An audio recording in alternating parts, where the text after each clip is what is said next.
You know, I have a million questions floating through my head other than every once in a while I feel a little inadequate. I don't have questions good enough for the film. It's a pretty extraordinary film. Felt that way about Private Ryan, felt that way about Schindler's List, a few other films.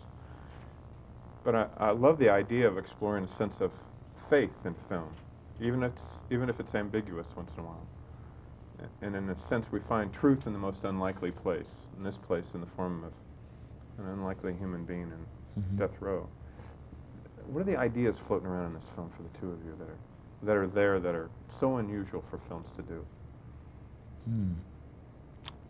That was a mouthful, wasn't it? Yeah. Well, no, I think I like you. Too many, too many to try to explore in 4 minutes.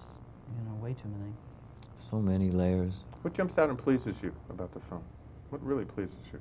What pleases me about it is that I think it's an incredibly good story, and I think it's incredibly well told. I think it's entertaining at the same time, and there are layers and layers and layers and layers to think about.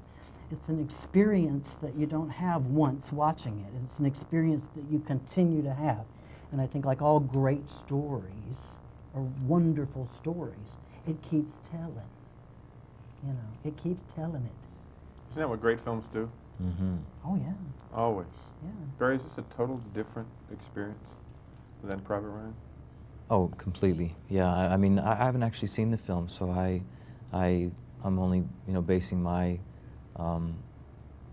emotional attachment to the filming of it. You know, the 5 months that we spent on the Mile, and I knew from the first reading the script, and from the moment I first read the script, I knew that it was going to be an absolute masterpiece, and I really had a wonderful time filming it.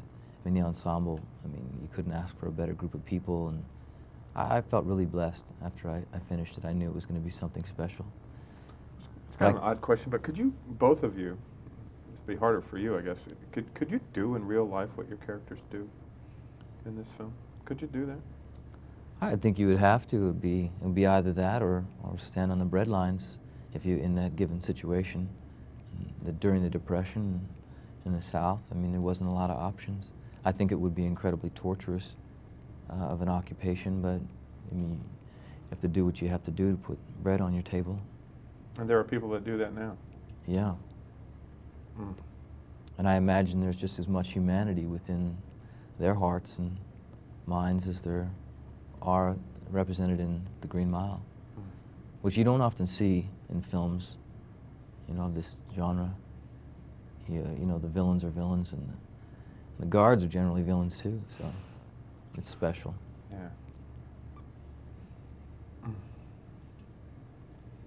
I watched you in this film, and I'm kind of like wondering, as an actor, when the scene is really working, are you the kind of actor that gets lost in the moment?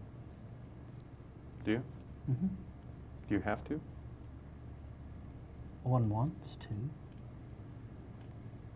I think one wants to be purely present.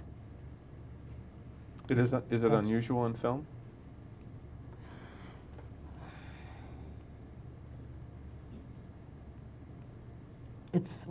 All I can really say is it's the goal. I mean, for me personally, it's the goal. To be purely present. Does it always happen? No. Does it sometimes? Yeah. Which is the point. Nice to see you. Thanks. Yeah, appreciate it. Pleasure. Nice Thank work. you. Proud of you guys.